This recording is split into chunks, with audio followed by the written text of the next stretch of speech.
Teman-teman, jumpa kembali dengan YouTuber NKRI untuk kita semua dalam posisi mungkin mau segera beristirahat.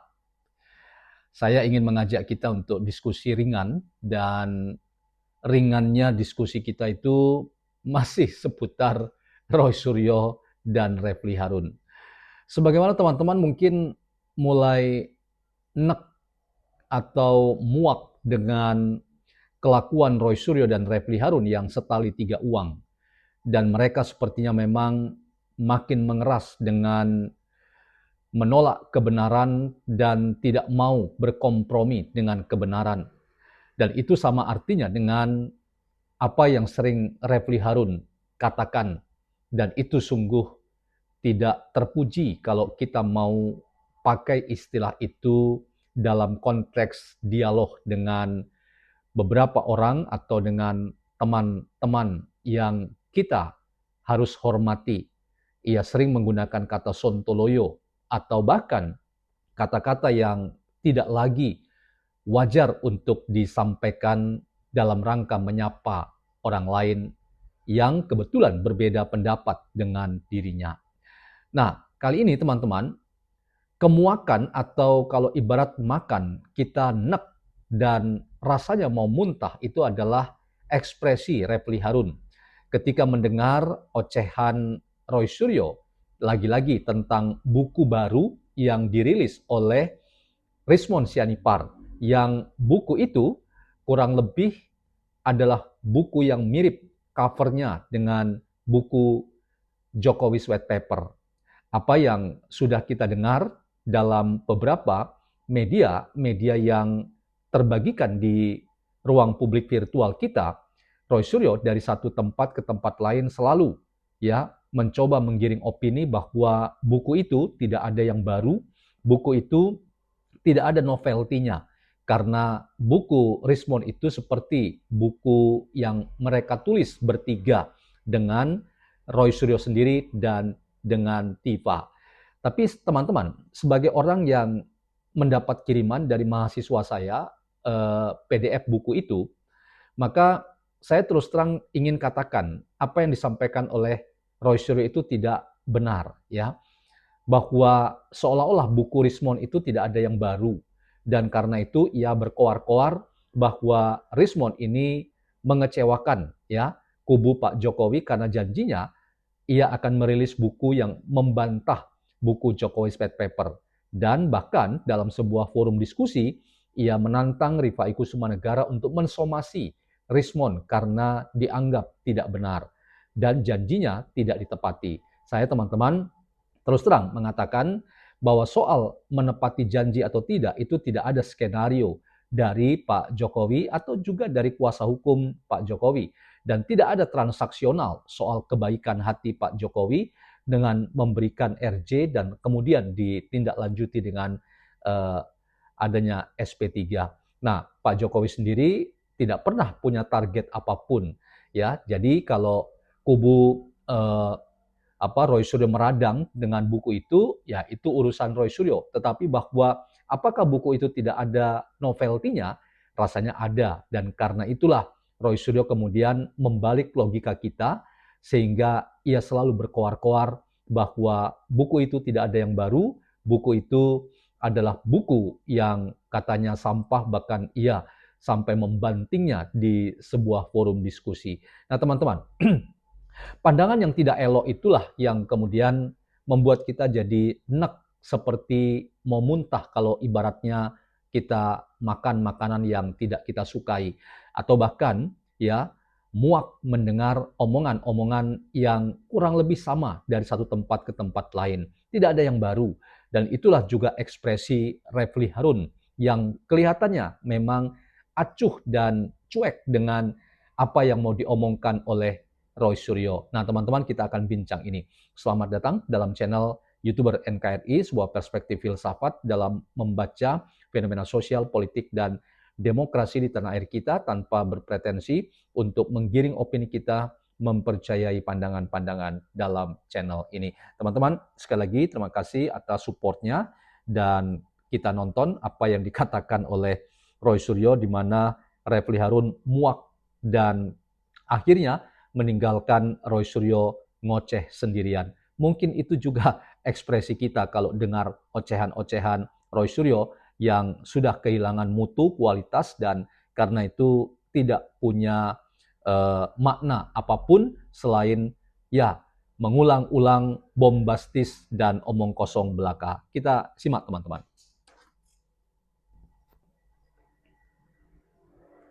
Teman-teman semua, ya saya juga sudah bikin konten khusus soal ini. Saya sangat-sangat sedih gitu, tapi sekaligus menyesalkan ya adanya buku liar, kalau saya sebut ini buku liar yang beredar dan ini dijual secara terbuka di online ya, ada di Tokopedia ya, dan juga ada di beberapa penjualan online. Yaitu buku yang dijual dengan sangat-sangat murah. Jadi saya katakan murah karena di situ hanya sekitar 50 sekian ribu. Tetapi memang murah, isinya juga kertasnya juga kertas koran, ya kertas koran, dan kalau dibaca ya pusing nanti ya. Beli obat pusingnya lebih mahal daripada beli bukunya nanti, gitu ya. Itu yang pertama. Kemudian buku ini sebenarnya aneh kalau masih dijual, karena kalau masih dijual seharusnya Dr. Rismond Hasiolansyanipa itu harusnya keberatan, karena dia sudah menyatakan kepada pihak Solo untuk menarik. Pertama gini, teman-teman semua, ya saya juga sudah bikin konten khusus soal ini. Saya sangat-sangat sedih gitu, tapi sekaligus menyesalkan ya adanya buku liar, kalau saya sebut ini buku liar yang beredar dan ini dijual secara terbuka di online ya, ada di Tokopedia ya, dan juga ada di beberapa penjualan online. Yaitu buku yang dijual dengan sangat-sangat murah.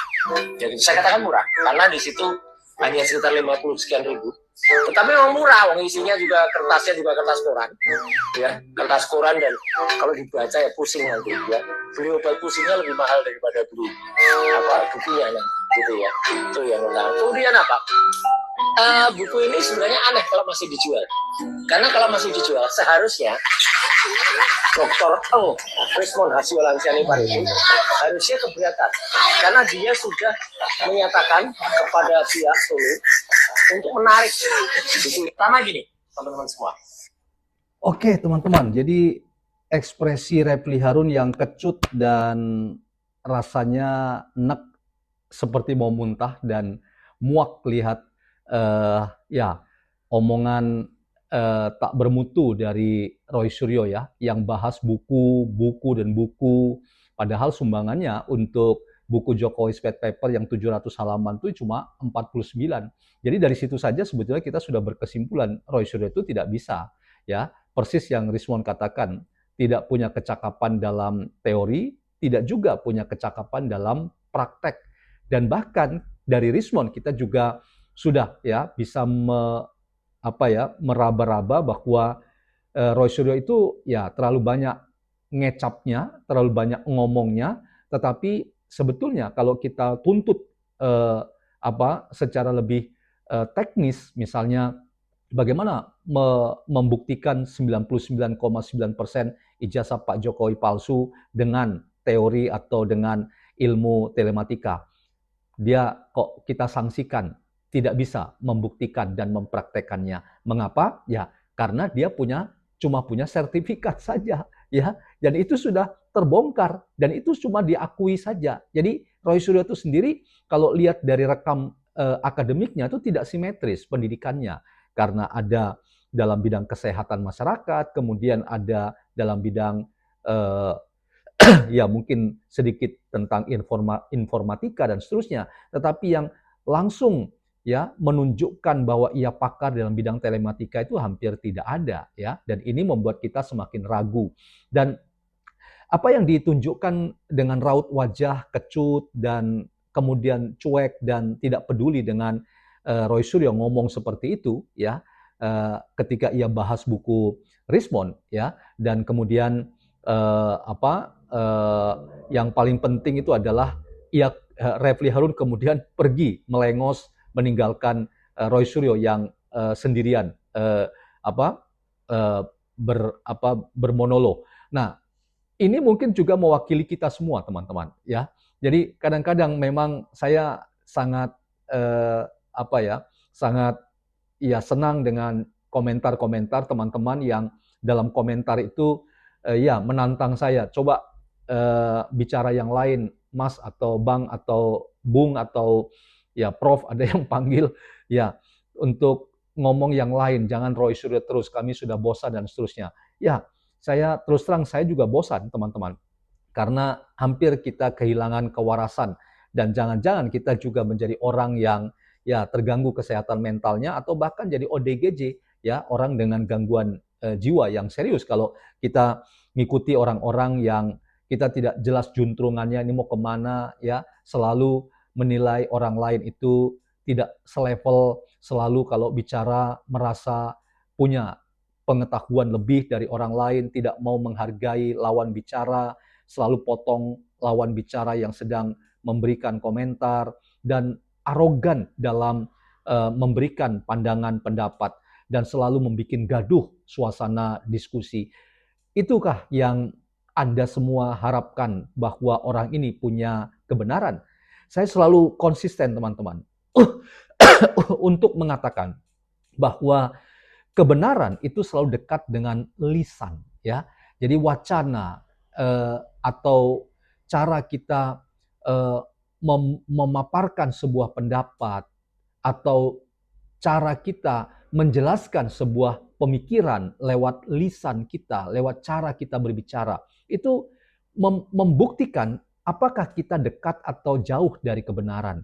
Kalau kita itu maki-maki orang, ya, selalu arogan dalam pengetahuan dan tidak mau mendengar orang lain bicara dan selalu menilai orang lain itu sebagai sumber masalah dan suka mengkambing hitamkan orang lain, maka Anda itu sebetulnya bermasalah dalam konteks kebenaran.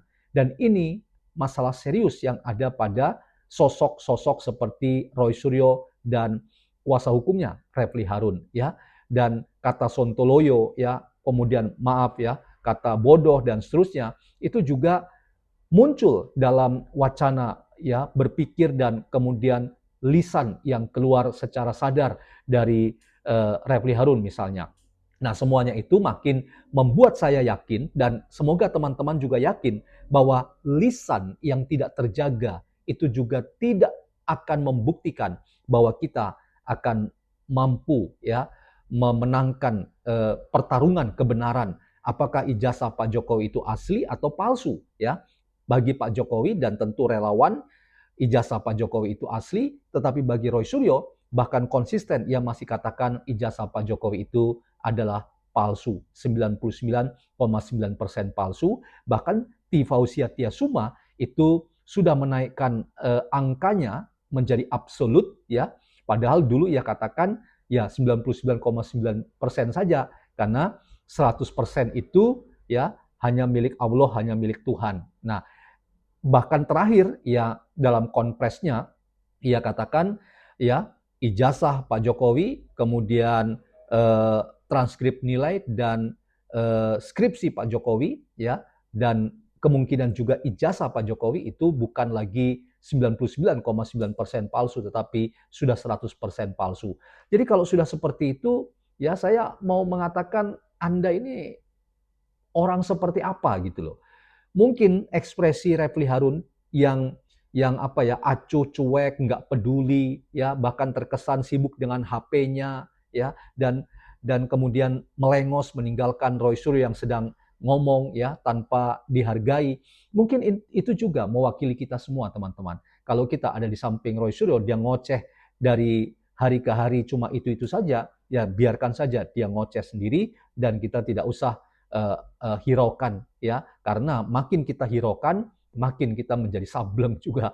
Nah, sorry saya harus menggunakan kata itu. Nah, jadi sekali lagi teman-teman, soal buku yang diulas kembali oleh Roy Suryo ya, dari tempat satu ke tempat lain, dari waktu yang satu ke waktu yang lain, itu sekali lagi teman-teman adalah bukti bahwa Roy Suryo tidak membaca seluruh buku itu. Karena kalau Anda membaca, Anda akan menemukan novelty-nya, ya, artinya kebaruan. Dan dalam kajian-kajian ilmu pengetahuan, teman-teman, ya kalau kita kuliah, apalagi kita sudah kuliah mencapai S2, S3, selalu saja novelty atau kebaruan dari tulisan kita itu diharapkan ada dan itu muncul ya dan bisa kita presentasikan dengan baik. Nah, tetapi ya Roy Suryo ketika katakan ya buku itu sampah, buku itu ya apa tadi dia katakan buku itu apa ya eh, apa barang menjijikkan atau apa ya eh, maka ia ingin pastikan ya saya ingin pastikan sekali lagi ia tidak membaca seluruh buku itu bahkan ia sudah ya berprasangka buruk dan dalam filsafat hermeneutik teman-teman kita harus hati-hati dan kita harus bisa membedakan antara prasangka dengan prapaham. Prapaham itu sesuatu yang wajar karena kita ingin ya memahami mencapai pemahaman dengan didahului prapaham ya atau pre-understanding untuk mencapai understanding dan itu sesuatu yang normal. Tetapi kalau sudah prasangka, prasangka itu artinya sesuatu yang menghalangi kita untuk mencapai pemahaman. Jadi prasangka itu adalah eh, prapaham yang kita anggap sebagai paham ya. Jadi ini berbahaya.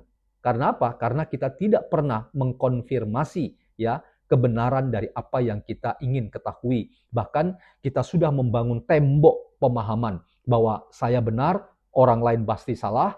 Lalu ya, ketika kita berdiskusi selalu saja kita tidak tidak gampang atau bahkan menolak orang lain punya pendapat karena selalu saja hanya pendapat kita yang kita mau uh, katakan dan orang lain harus mendengarnya, sementara pendapat orang lain selalu kita anggap tidak punya level dan karena itu kita abaikan, bahkan bila perlu orang lain jangan bicara, kita potong, kita sikat dan seterusnya.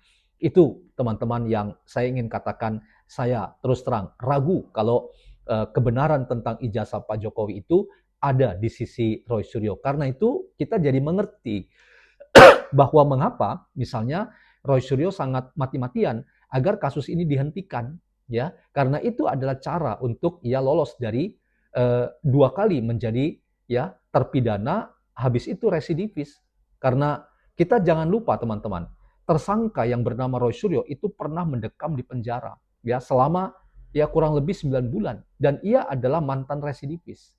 Jadi ini juga akan menjadi beban tersendiri bagi Roy Suryo karena dia dianggap melakukan perbuatan yang kembali dia ulang, yaitu kejahatan. Dan kalau itu terjadi, maka beban hukumannya itu bisa diperberat. Dan ini menurut saya teman-teman menjadi catatan buat kita bahwa ya kalau kita bicara tentang Roy Suryo tidak ada habis-habisnya dan ya mungkin seperti Refli Harun, muak mendengarnya, nek seperti mau muntah rasanya kalau ibarat mau makan dan akhirnya lebih baik tinggalkan saja Roy Suryo ngoceh sampai pagi silakan saja ya. Karena apa? Karena kebenaran itu teman-teman selalu dekat dengan orang-orang yang memang mencari kebenaran. Tetapi kalau kita itu bukan mencari kebenaran tetapi pembenaran, maka ketahuilah bahwa kita menjadi orang yang akhirnya melacurkan kebenaran dengan ketidakbenaran dan itu ya tantangan terbesar kita apalagi kalau kita berhadapan dengan orang seperti Roy Suryo. Nah, teman-teman, ekspresi ya yang kaku dan kemudian cuek ya dan tidak peduli dengan Roy Suryo dari Refli Harun nampaknya itu mewakili kita juga ya. Biarkan saja Roy Suryo dengan ya kebenarannya, semakin kita ikuti dia semakin kita menjadi orang yang juga terganggu kesehatan mental. Karena itu ya pastikan kita waras dalam banyak hal ya dan anggap saja Roy Suryo itu sebagai bagian untuk kita mentertawakan diri kita. Karena apa? Karena ini saya kasih tahu teman-teman, dalam filsafat kalau orang ditanya the ultimate, what is the ultimate of philosophy? Maka puncak dari berfilsafat itu adalah bisa mentertawakan diri sendiri ya. Jadi teman-teman kalau teman-teman bisa mentertawakan diri sendiri bahwa kita bisa salah ya, manusia itu gudangnya kesalahan, manusia itu penuh dengan keterbatasan, manusia itu bisa lupa ya, gudangnya lupa dan seterusnya, maka teman-teman sebetulnya sudah bisa disebut sebagai orang yang menghidupi filsafat. Jadi filsafat itu ya ilmu yang menolong kita bisa mentertawakan diri sendiri karena kita bisa salah dalam banyak hal. Kita bisa keliru dalam menganalisis, karena itu tujuan akhir filsafat itu menjadi manusia yang rendah hati seorang akan yang lain. Teman-teman, ini catatan saya, semoga ada manfaatnya, dan salam hormat YouTuber NKRI, selamat istirahat teman-teman. Esok kita lanjut diskusi kita.